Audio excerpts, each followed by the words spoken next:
Ismaël, le premier-né d'Abraham et d'Agar, se révèle comme une pièce centrale dans le complexe puzzle des traditions judéo-chrétiennes et islamiques.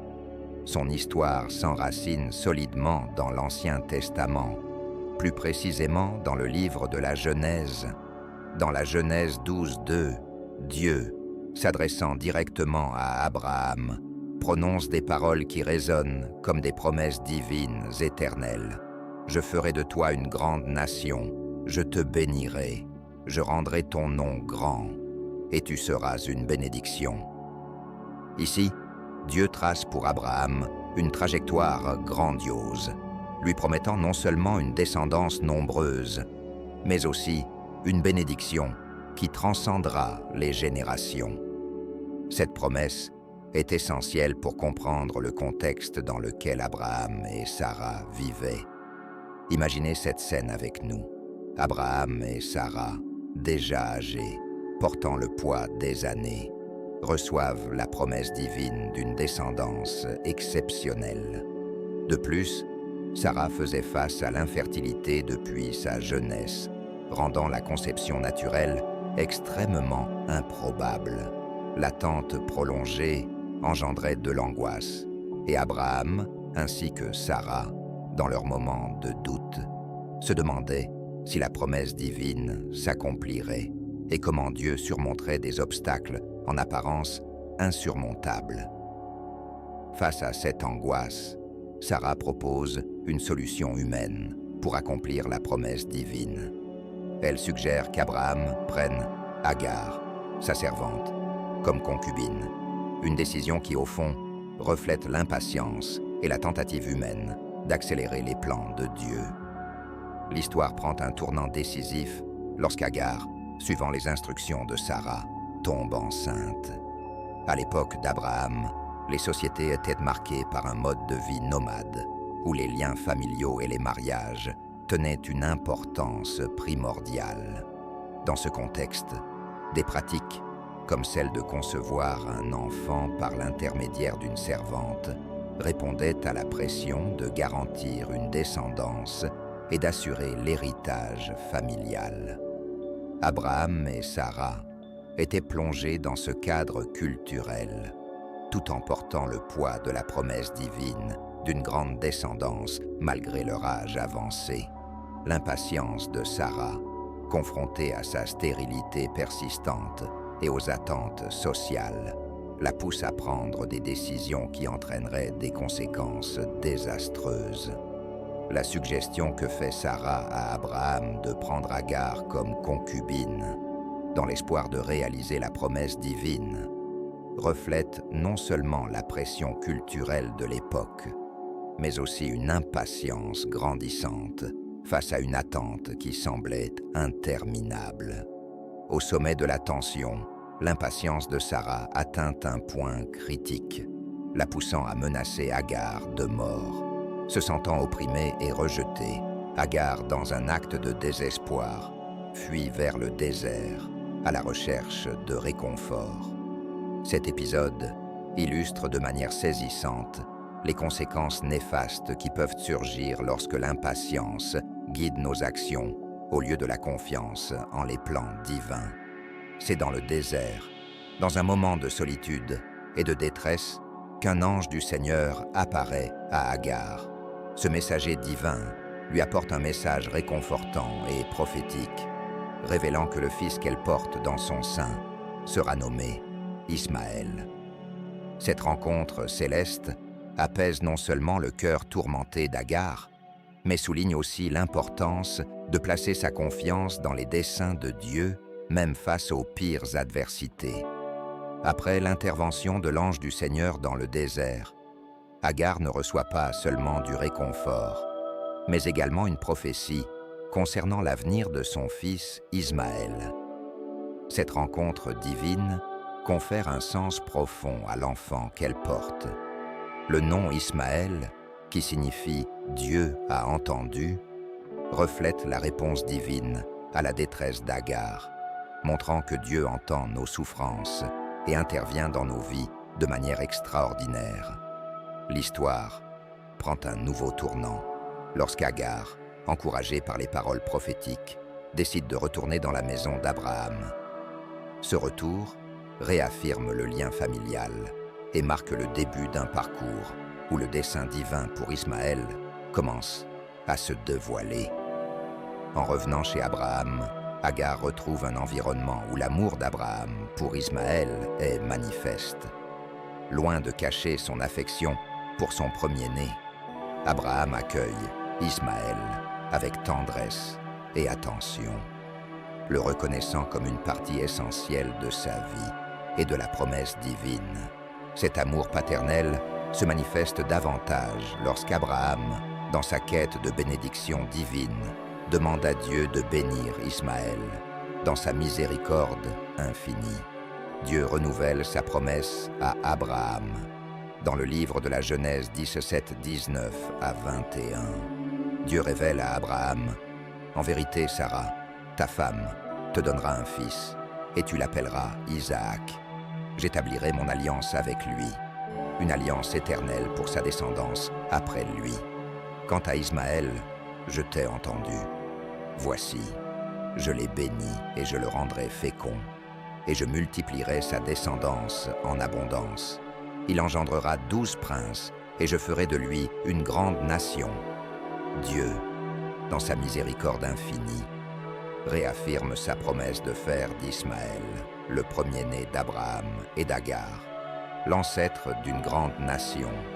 Dieu continue ainsi d'accomplir ses promesses, démontrant que son plan transcendant se déploie souvent de manière inattendue.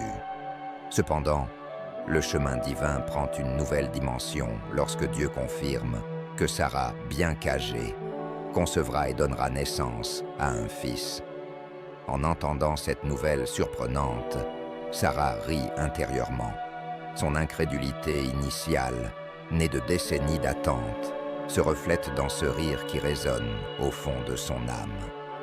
Dieu, percevant ce rire, s'adresse à elle avec amour et bienveillance. Pourquoi Sarah a-t-elle ri? Ici, nous voyons non seulement l'omniscience de Dieu, mais aussi son interaction profonde avec les émotions humaines, questionnant l'incrédulité pour la transformer en foi. L'arrivée du Fils promis, Isaac, dont le nom signifie « rire », symbolise non seulement l'accomplissement de la promesse divine, mais aussi la transformation spirituelle de Sarah. Le rire incrédule du début devient un rire de joie face à la manifestation du pouvoir divin. L'arrivée d'Isaac n'est cependant pas exempte de tensions familiales. Le rejet initial de Sarah, alimenté par des années d'attente, et la présence d'Ismaël complexifie les relations au sein de la famille. Ismaël, désormais étiqueté comme le fils rejeté, est confronté à de profondes questions identitaires. Les tensions atteignent leur paroxysme lorsque Sarah, incapable de supporter la présence d'Ismaël aux côtés d'Isaac, exige qu'Abraham expulse Agar et Ismaël dans le désert. Dans l'immensité du désert, Agar et Ismaël sont confrontés à la cruauté de la solitude et à l'incertitude dévastatrice. La Bible met en lumière la douleur déchirante d'Agar, qui voit son fils bien-aimé, Ismaël, souffrir face aux épreuves impitoyables du désert. À un moment crucial, leur situation plonge dans un désespoir accablant. L'eau, cette source essentielle de vie, vient à manquer, et la menace de mourir de soif plane sur eux telle une ombre sinistre.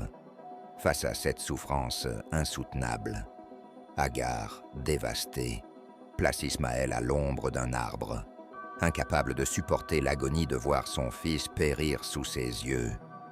Alors que la tragédie semble inévitable, Dieu intervient avec compassion. Un ange céleste, envoyé par le Seigneur, appelle Agar depuis les cieux, lui demandant la cause de sa souffrance.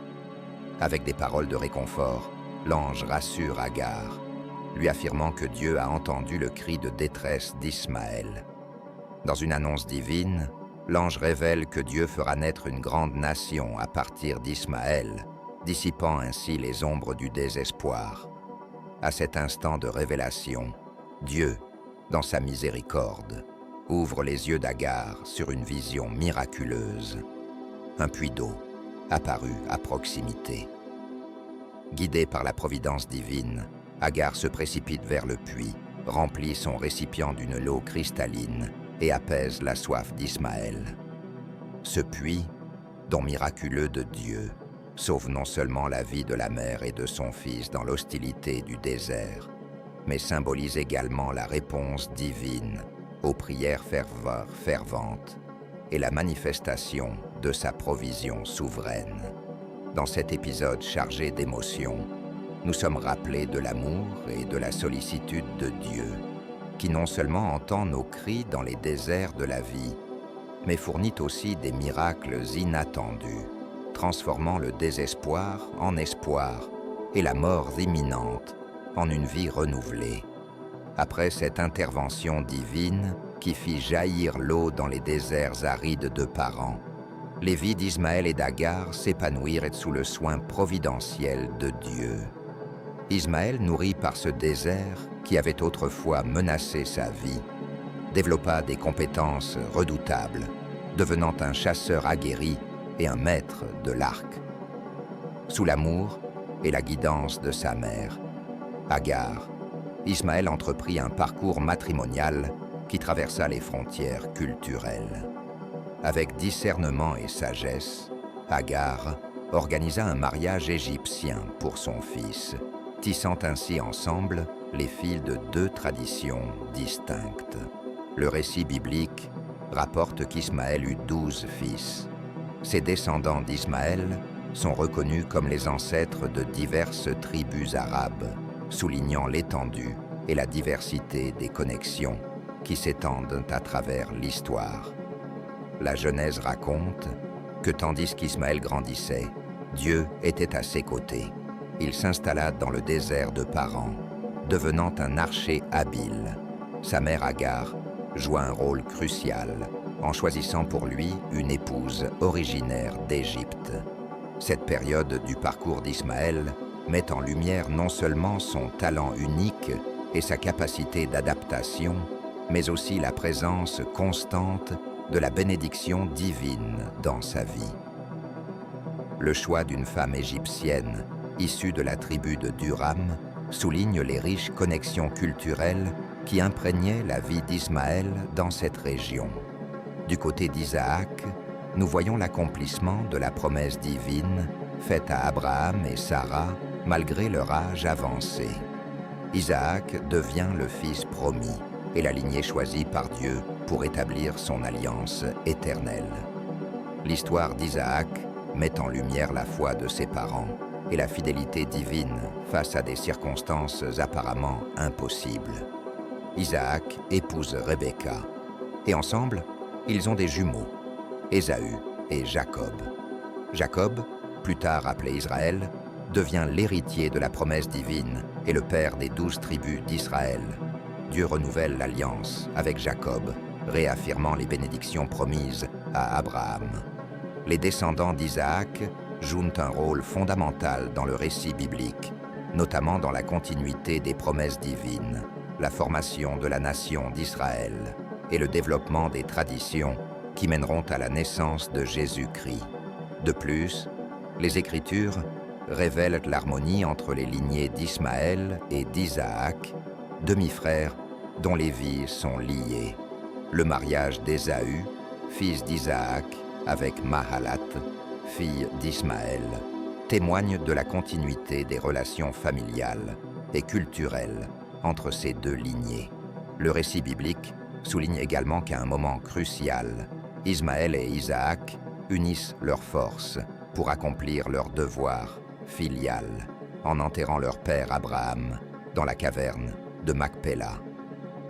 Cet événement souligne non seulement le lien familial, mais aussi le dépassement des différends passés au nom du respect et du devoir envers leur père. Quant à la fin de la vie d'Ismaël, les Écritures mentionnent qu'il vécut 137 ans. Son dernier souffle marqua le moment où il rejoignit ses ancêtres. Bien que la cause de sa mort ne soit pas spécifiée, le récit biblique met en avant la conclusion de son parcours terrestre. Le terme ismaélite, issu de ces événements, transcende la simple désignation d'une lignée spécifique pour devenir un titre désignant les nombreux descendants d'Ismaël. Ces Ismaélites, souvent associés aux peuples nomades, parcourant les vastes régions désertiques proches de la péninsule arabique, continuèrent à jouer un rôle important dans l'histoire biblique et au-delà. Merci d'avoir regardé. N'oubliez pas de vous abonner à la chaîne et de cliquer sur le bouton « J'aime » pour nous soutenir. À très bientôt pour la prochaine vidéo.